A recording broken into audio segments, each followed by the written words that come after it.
ராஜயோகம் டிவி நேயர்கள் அனைவருக்கும் வணக்கம். நம்ம ராஜயோகம் டிவியில் தின பலன்கள், வார பலன்கள், மாத பலன்கள், அது மட்டும் இல்லாமல் குரு பெயர்ச்சிகள், சனி பெயர்ச்சி, ராகு கேது பெயர்ச்சி, ஆன்மீக குறிப்புகள் அப்படின்னு சொல்லி பல விஷயங்களை பார்த்துட்டு இருக்கோம். அந்த வகையில் இன்னைக்கு உங்களுக்காக ஆன்மீக குறிப்பு காத்துட்டு இருக்கு. அதை சொல்றதுக்காக ராஜயோகம் புகழ் டாக்டர் கே ராம் சார் அவர்கள் நமக்காக காத்துட்டு இருக்காரு. அவரை நிகழ்ச்சிக்குள்ள வரவேற்றுடலாம். வணக்கம் சார். வணக்கம் சார். பல பேர் பார்த்தீங்கன்னா பிறக்கும் போது ஒரு பேரில் இருப்பாங்க. அதுக்கப்புறம் அந்த பேர் எனக்கு ராசி இல்லை, நான் வேற பேரை மாற்றிக்கிட்டேன் அப்படின்றாங்க. கலைக்காக பேரை மாற்றிக்கிட்டவங்க இருக்காங்க, அவங்களோட படைப்புகளுக்காக பேரை மாற்றினவங்க இருக்காங்க. இன்னும் சில பேர் பார்த்தீங்கன்னா குழந்தையாக இருக்கும் போதே என் பிள்ளைக்கு இந்த பேர் வச்சாதான் நல்லா இருக்கும்னு ஜோசியர் சொன்னார் அப்படின்வாங்க. இன்னும் சில பேர் என் பேரோட முதல் எழுத்து என் கணவர் பேரோட முதல் எழுத்துன்னு அவங்க இஷ்டத்துக்கு ஒரு பேர் வைக்கிறாங்க. பேர் வைக்கிறதால ஒரு தலையெழுத்து மாறுமா? பொதுவாகவே பெயர் எழுத்து அப்படிங்கிறது உங்களுடைய தலை எழுத்துக்கான முதல் எழுத்தாக இருக்குது அப்படிங்கிறது சாஸ்திர ரீதியான உண்மை. அதற்கு பல்வேறு வழிமுறைகள் இருந்துகிட்டு இருந்தால் கூட சுருக்கமாக ஒரு குழந்தை ஆணாக இருந்தாலும் பெண்ணாக இருந்தாலும் எந்த நட்சத்திரத்தில் பிறக்குதோ அந்த நட்சத்திர சம்பந்தப்பட்ட எழுத்துக்களை முதல் எழுத்துக்களாக, அல்லது அந்த நட்சத்திர சம்பந்தப்பட்ட விஷயங்களுக்கு நாமாவளி இருக்கும் இல்லையா, அந்த நாமாவளியின் முதல் எழுத்துக்களை குழந்தையுடைய பெயரில் ஆரம்ப எழுத்தாக வச்சுக்கக்கூடிய வழக்கத்தை அந்த காலத்திலிருந்து இந்த காலம் வரைக்கும் தொன்று தொட்டு கடைப்பிடிக்கிறாங்க அப்படிங்கிறது உண்மையான விஷயமா இருந்துட்டு இருக்குது. அப்படி இருக்கும் பொழுது இந்த பெயர் சம்பந்தப்பட்ட விஷயங்கள் உங்களுடைய வாழ்க்கையை மாற்றுமா அப்படிங்கிற விஷயத்தை கவனிக்கும் பொழுது அதில் நிறைய விஷயம் நமக்கு பேச வேண்டியது இருந்துட்டு இருக்குது. பொதுவாக பெயர் அப்படிங்கிறது உங்களுடைய உயிர் சம்மந்தப்பட்ட, நீங்கள் எடுக்கக்கூடிய முயற்சிகளுக்கு உயிர் கொடுக்கக்கூடிய அமைப்பு இந்த பெயர் அப்படிங்கிற விஷயத்துக்கு இருக்குது அப்படிங்கிறது உண்மை. என்னுடைய வெளிநாடு சம்மந்தப்பட்ட சொற்பொழிவுகளை நான் சொல்லுவேன், பேரை மாற்றி வாழ்கிறத விட பேர் சொல்கிற மாதிரி வாழ்வது தான் நல்லதுங்கிற விஷயத்தை நம்ம நிறைய முறை சொல்லுவோம். அந்த மாதிரி இருக்கும் பொழுது இந்த பெயர் மாற்றது அப்படிங்கிறது, அதாவது முதலாக குழந்தைக்கு பெயர் வைக்கும் பொழுது நட்சத்திர சம்பந்தப்பட்ட நாமாவளி எழுத்துக்களில் முதல் எழுத்து சேர்த்திக்கலாம் ஒன்று. அல்லது உங்களுடைய குலதெய்வத்து பெயர் இருக்கும் இல்லையா, அது ஆண் தெய்வமாக இருந்தாலும் பெண் தெய்வமாக இருந்தாலும் அந்த குலதெய்வ சம்பந்தப்பட்ட நாமாவளியில் முதல் எழுத்து உங்களுடைய பெயரில் வச்சுக்கலாம். அதில் இன்னொன்று, இதில் இன்னும் எடுத்துக்கிட்டோம் அப்படின்னா உங்களுடைய தாய் அல்லது தந்தை சம்பந்தப்பட்ட பெயர் இருக்கும் இல்லையா, அவங்களுடைய பெயர் எழுத்தில் முதல் எழுத்து உங்களுக்கு பெயர் எழுத்தாக வச்சுக்கலாம் அப்படிங்கிறது, பெயராக வச்சுக்கலாம் அப்படிங்கிறது ஒன்று. இந்த மாதிரியான விஷயங்களை சாதாரணமாக நம்ம கடைபிடிக்கலாம் அப்படிங்கிறத உண்மை.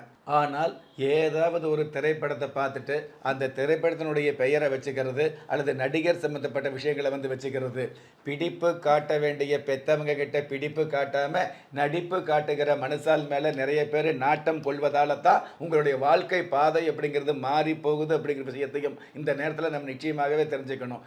அதாவது ஹீரோவாக மதிக்கப்பட வேண்டிய பெத்தவங்களை ஜீரோவாக நினைக்கிறது மிகப்பெரிய கஷ்டமான விஷயம் அப்படிங்கிற விஷயத்தையும் காலம் போனதுக்கப்புறம் நீங்கள் கண்டிப்பாக உணர முடியும் அப்படிங்கிறது உண்மையான விஷயம். சாதாரண ஒரு கோயிலில் கூட்டம் இருந்தது அப்படின்னா எனக்கு கோயிலுக்கு போக பிடிக்கல அப்படின்னு சொல்லக்கூடிய பசங்க அல்லது பெண் பிள்ளைகள் அல்லது இளம் வயதில் உள்ளவங்க அதாவது சினிமா சம்பந்தப்பட்ட விஷயங்களுக்கு, திரைப்பட சம்பந்தப்பட்ட விஷயங்களுக்கு எவ்வளவு கூட்டம் இருந்தாலும் மிக மிக ஆசையோடு செல்லக்கூடிய பாக்கியம் இருக்குது இல்லையா, அந்த அமைப்பே கூட ஒரு வகையில் தவறுதலான விஷயம் அப்படிங்கிற விஷயத்தையும் நாம் தெரிஞ்சுக்க வேண்டிய அம்சத்தில் இருக்குது அப்படிங்கிறது உண்மை.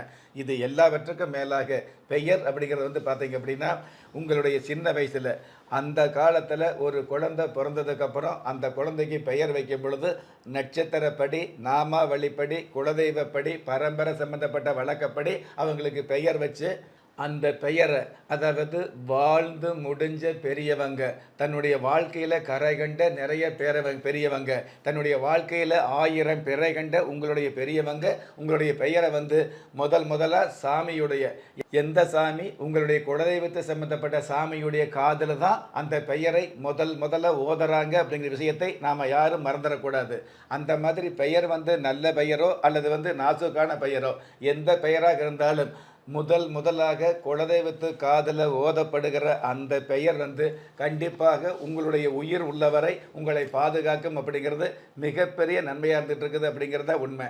ஆனால் நாம் நிறைய பேர் பெரியவங்க நாள் பார்த்து, நட்சத்திரம் பார்த்து, தேதி பார்த்து, திதி பார்த்து, குலதெய்வத்து கோயிலில் வச்ச அந்த பேரை வந்து நம்ம சௌகரியத்துக்கு நேரங்கெட்ட நேரத்தில் மாற்றிக்கணும் அப்படிங்கிறது வந்து உண்மையாக இருந்துகிட்டு இருக்குது. அந்த மாதிரியான பெயரை மாற்றலாமான்னு கேட்டிங்கன்னா, அந்த மாதிரியான மாற்றுவது எதிர்மறையான விஷயங்களை கொடுக்கும் அப்படிங்கிறது உண்மையான விஷயம். 4 பெரியவங்க சேர்ந்து வச்ச அந்த பெயரை நீ 48 முறை எழுதினாலும் சரி, அல்லது வந்து 1000 முறை எழுதினாலும் சரி, அந்த யோகம் மாறாது அப்படிங்கிற விஷயத்தை நம்ம புரிஞ்சுக்கணும். குலதெய்வத்த கோயிலில் வச்ச அந்த பெயரை வந்து எக்காரணத்தை கொண்டும் மாற்றாமல் இருப்பது மிக மிக நன்மையானதாக சாஸ்திர ரீதியாக சொல்லப்பட்டிருக்குது. அதே சமயம் சுவாமி சம்பந்தப்பட்ட தெய்வாம்சம் பொருந்திய ஒரு சில பெயர்களை எக்காரணத்தை கொண்டும் மாற்றக்கூடாதுங்கிற விஷயத்தையும் சாஸ்திரம் சொல்லி வச்சிருக்குது. ஐயப்ப சுவாமி, பிள்ளையார், கணேசன், முருகப்பெருமான், இந்த மாதிரியான ஈசப்பெருமான், இந்த மாதிரியான தெய்வத்தினுடைய பெயர்களை அவ்வளவு எளிதாக மாற்றக்கூடாதுங்கிற விஷயத்தையும் நமக்கு சாஸ்திரம் சொல்லி வச்சுருக்குது அப்படிங்கிறது உண்மை.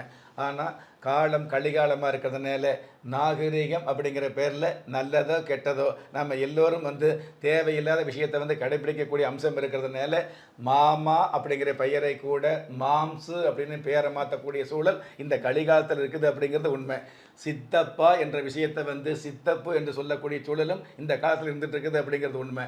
பொழுதுபோக்குக்காக, விளையாட்டுக்காக ஏதாவது ஒரு விஷயத்தில் வந்து இந்த விஷயம் உங்களுக்கு நல்லதாக இருந்துகிட்டு இருக்கலாம். ஆனால் என்னதான் நவநாகரிகம் இருந்தாலும் நாள் முழுவதும், காலம் முழுவதும் உங்களை காப்பாற்றக்கூடியது இந்த பண்பாடு அப்படிங்கிறது.